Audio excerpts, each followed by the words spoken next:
Antihistamine used in ear, nose and throat disorder. हमारा चल रहा था एंटीहिस्टामिन। एंटीहिस्टामिन कौन-कौन से जो हम यूज़ करते हैं किस चीज़ में? कौन-कौन से एंटीहिस्टामिन हम यूज़ करते हैं ईएनटी में, ठीक है? तो हमारा आप चलेगा पिछली लास्ट क्लास में हमने देखा था हमने देखा था एंटीहिस्टामिन का इंट्रोडक्शन मैकेनिज्म ऑफ एक्शन, और फिर उसके बाद हमने देखा था contraindication of antihistamine used in eye disorder देखा था। अब हम देखेंगे antihistamine used in ear, nose and throat disorder.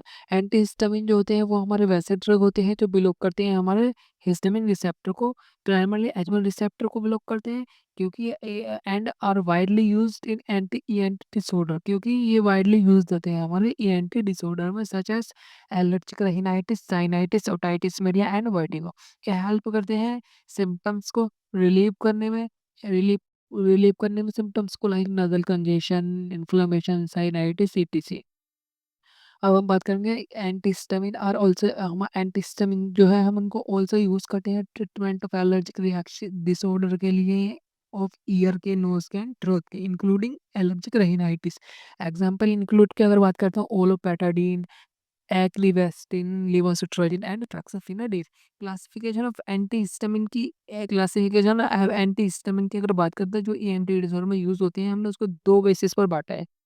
सबसे 2 कैटेगरी में बाँटा है। सबसे पहले हमारा sedative, non sedative, first generation, second generation H one. First generation H one antihistamine sedative होते हैं। दूसरा second generation H one antihistamine non sedative.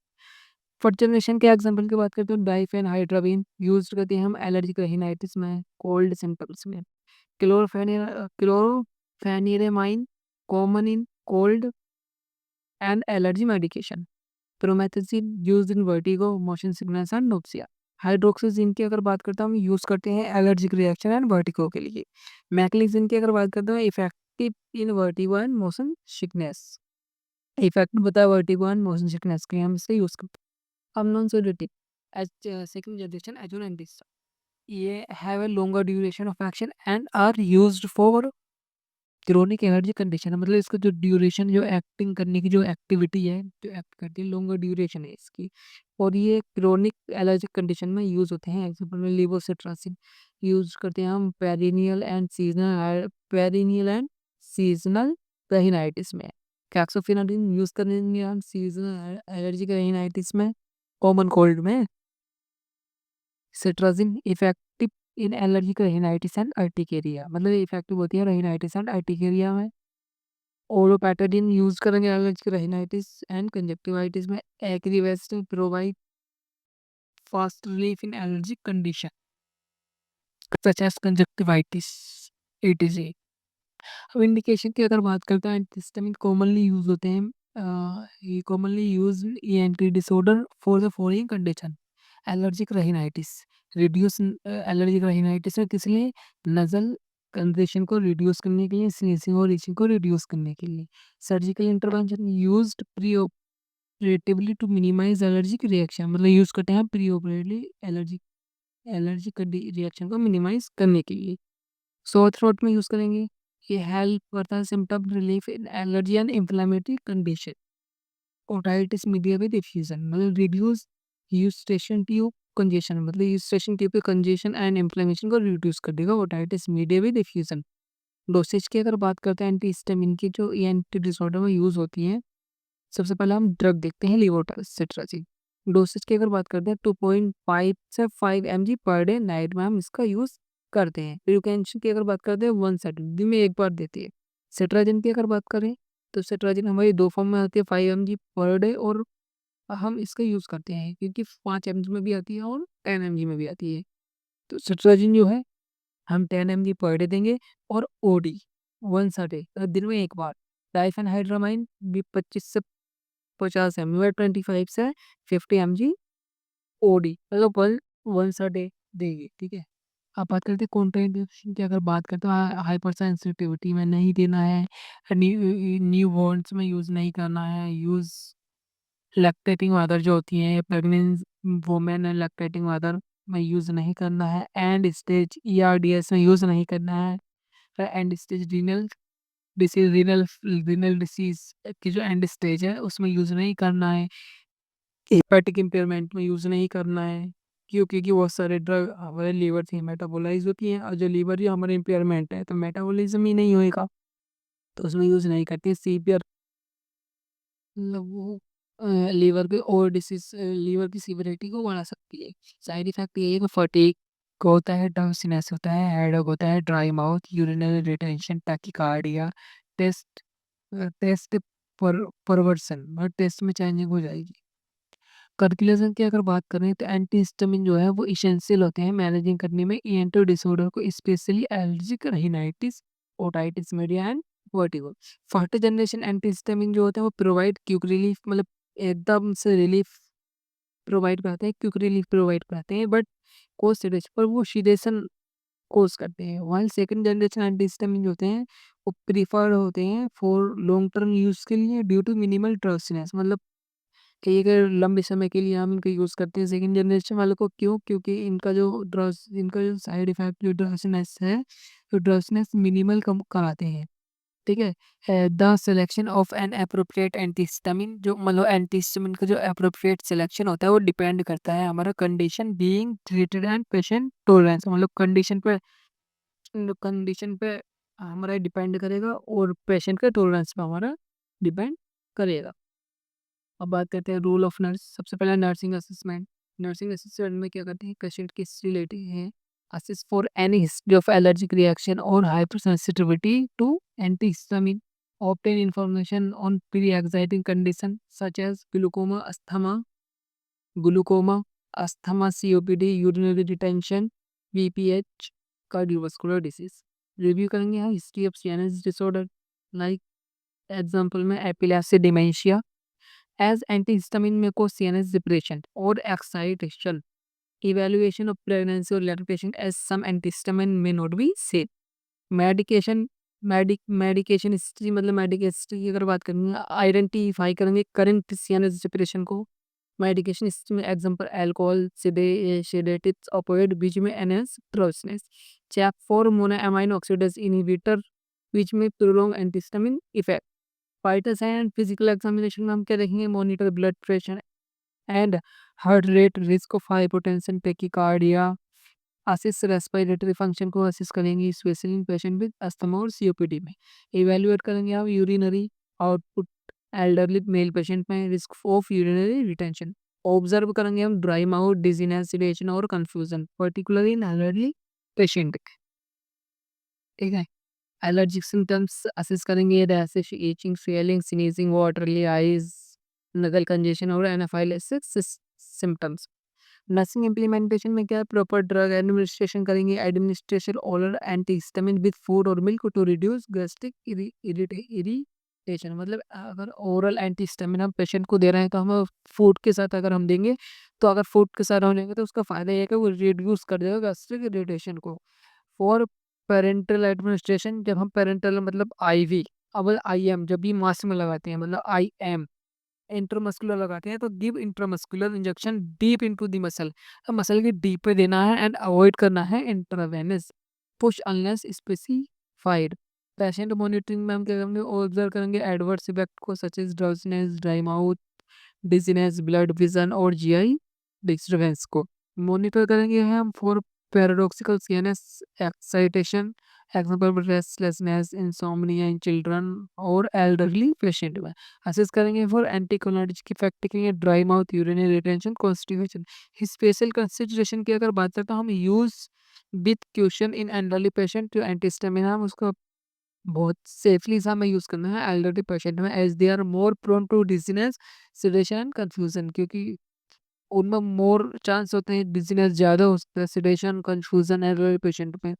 Monitor children for sign of hyperactivity और इरिटेशन। अगर बच्चों को दे रहे हैं तो हम उसमें साइंस ऑफ हाइपर एक्टिविटी और इरिटेबिलिटी के साइन को मॉनिटर करेंगे। प्रेग्नेंट वुमेन और ब्रेस्ट फीडिंग वुमेन में हम यूज़ करेंगे antihistamine only if prescribed and safe. अब प्रिस्क्राइब की गई है और वो सेफ है तब यूज़ करेंगे। पेशेंट एजुकेशन में एडवाइस पेशेंट एजुकेशन में क्या देंगे पेशेंट को एजुकेट करेंगे। कैसे एजुकेट करेंगे advise patient to avoid alcohol और CNS depressant due to increase sedation मतलब अल्कोहल ना ले पेशेंट। क्वेश्चन अगेंस्ट ड्राई मतलब अगर पेशेंट ने मेडिकेशन ली है ठीक है? तो वो ड्राइविंग ना करे और ऑपरेटिंग मशीनरी इफ ड्रॉसिन ऐसा करे, मतलब कोई भी अगर मशीन को ऑपरेट कर रहा है तो उसको ना करे, क्योंकि फर्स्ट जनरेशन वाली अगर मेडिकेशन हमने दी है तो वो ड्राउज़ीनेस को कर सकती है। अगर पेशेंट को ड्राउज़ीनेस सेकंड जनरेशन वाली मेडिकेशन से भी हो रहा है, तो वो अगर मतलब ड्राइविंग कर रहा है, ऑपरेटिंग कर रहा है किसी मशीन को, तो वो ना करे, उसको आराम करने के लिए बोलेंगे। एनकरेज करेंगे कि फ्लूइड ज़्यादा से ज़्यादा लो और यूज़ ऑफ सुगरलेस गमले फॉर ड्राई माउथ को रिलीफ़ करने के लिए। इंस्ट्रक्ट करेंगे पेशेंट को on the importance of top taking antihistamine before allergic exposure, मतलब इंस्ट्रक्ट करेंगे importance of taking antihistamine before allergic exposure for optimal effect. Educate करेंगे पेशेंट को about potential drug interaction with MAOIs, sedatives and other medication. Emergency preparedness की अगर बात करें, keep epinephrine ready in case of severe allergic reaction of anaphylaxis, मतलब epinephrine को ready रखेंगे अगर पेशेंट को सीवियर रिएक्शन होती है, एनाफाइलेक्सिस शॉक होता है तब। एजुकेट करेंगे हम साइन ऑफ सीवियर रिएक्शन, ठीक है, requiring immediate attention.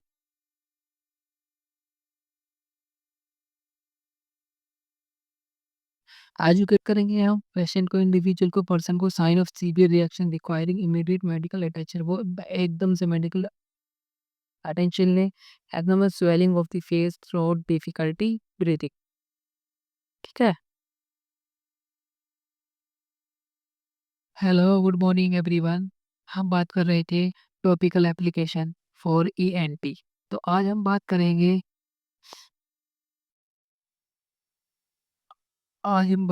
Topical application for eye. हम एंटीहिस्टामिन पढ़ रहे थे, अब हमारे नेक्स्ट टॉपिक है फर्स्ट यूनिट का ईएनटी में टॉपिकल एप्लीकेशन फॉर आई। तो the following type of drug are मतलब टॉपिकल एप्लीकेशन फॉर आई, हम आई के लिए कौन से टॉपिकल एप्लीकेशन यूज कर सकते हैं, ठीक है। टॉपिकल मतलब जो टॉपिकल हम ऊपर लगाते हैं, ठीक है, ऊपर टॉपिकल, टॉपिकल से आप समझ रहे होंगे ना। So the following type of drug are frequently used for the treatment of eye disorder: anti-infectives, antibiotics, antifungal। हमारे एंटी इन्फेक्टिव में हमारे 3 ड्रग आती हैं: एंटीबायोटिक, एंटीफंगल, एंटीवायरल। सेकंड में आता है हमारे steroid and other anti inflammatory drugs. Third आता है drug affecting the size of the प्यूपिल, drug used for treating glaucoma, local anaesthetic, statins, miscellaneous repair preparations। Drug can be administered to the eye by either local or systemic route। मतलब topical में हमारा मतलब local और systemic root, ठीक है। Topical का मतलब ये होता है उसमें लोकल रूट हो सकता है, सिस्टमिक रूट हो सकता है। ड्रग को हम एडमिनिस्टर कर सकते हैं आई में बाय आइदर लोकल और सिस्टमिक रूट से। टॉपिकल एप्लीकेशन जो है वो मोस्ट कॉमनली यूज होती है साई route as the topical application is the most commonly used route as it ensure localized drug action with minimal systemic absorption। मतलब वो लोकल ज़्यादा यूज़ होती है क्योंकि सिस्टमिक एब्जॉर्प्शन उनका मिनिमल होता है, ठीक है। अब सबसे पहले आता है हमारा क्लोरामफेनिकोल। तो फेनिकोल जो है वो हमारा मतलब एंटीबायोटिक की कैटेगरी में आता है। ये यूज़ होता है treatment of bacterial infection such as conjunctivitis, मतलब हम इसका यूज़ करते हैं बैक्टीरियल इन्फेक्शन के ट्रीटमेंट के लिए। सिम्पटम्स के ऑफ कंजक्टिवाइटिस के सिम्पटम्स की अगर बात करें तो ग्रेटी सेंसेशन होगा आई में, स्वेलन आईलिड्स जो होंगे वो स्वेलन होंगे, एक्सेसिव वाटरली सिक्रीशन होगा आई से, ठीक है। रेडनेस होगा white part of the eye पर। आईलैशेस जो है वो sticking together due to discharge में स्टिक हो जाएंगे एक जगह डिस्चार्ज की वजह से। व्हाइल द इन्फेक्शन में initially affect only one eye, मतलब जब इन्फेक्शन जो है वन आई को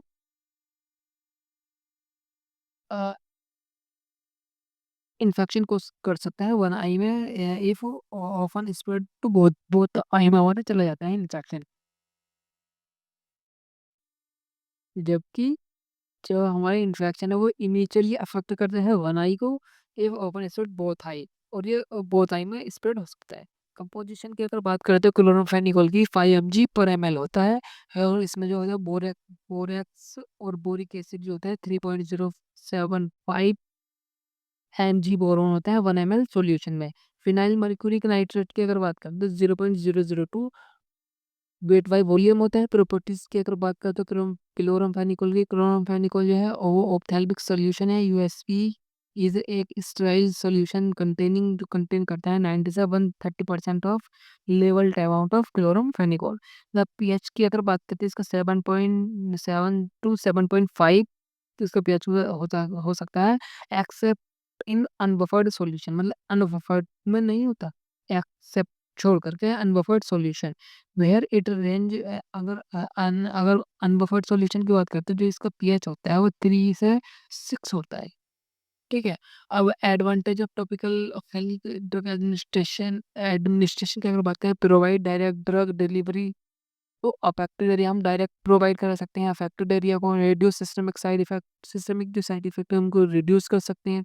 non invasive and easy to administer, मतलब ये एक नॉन इन्वेसिव इजी वे है एडमिनिस्टर करने का, जो अलाउ करता है frequent dosing as per requirement.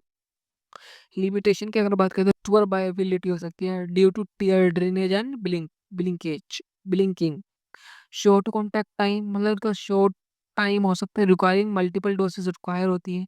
सम ड्रग में कॉज ऑक्यूलर इरिटेशन, कुछ ड्रग जो है वो ऑक्यूलर इरिटेशन कर सकती हैं और हाइपर सेंसिटिविटी रिएक्शन कर सकती है। रिस्क ऑफ कंटेमिनेशन, मतलब कंटेमिनेशन का रिस्क है इफ नॉट हैंडल प्रॉपर्ली, अगर ड्रग को हैंडल नहीं कर रहे तो रिस्क बढ़ जाता है कंटेमिनेशन का। एक्शन की अगर बात करें तो क्लोरामफेनिकोल, जो क्लोरामफेनिकोल फंक्शन करती है, इनहिबिट करती है बैक्टीरियल प्रोटीन सिंथेसिस को, जो लीड करता है बैक्टीरियल सेल डेथ को। इट इज इफेक्टिव, ये जो है effective against various bacteria including Salmonella typhi, मतलब ये ये इफेक्ट कुछ वरिस टाइप के जो बैक्टीरिया होते हैं उनके लिए इफेक्टिव होती है, इंक्लूडिंग जिसमें हमारा साल्मोनेला टाइफी होता है, Haemophilus influenzae, Neisseria meningitidis, Streptococcus pneumoniae, Mycoplasma Streptococcus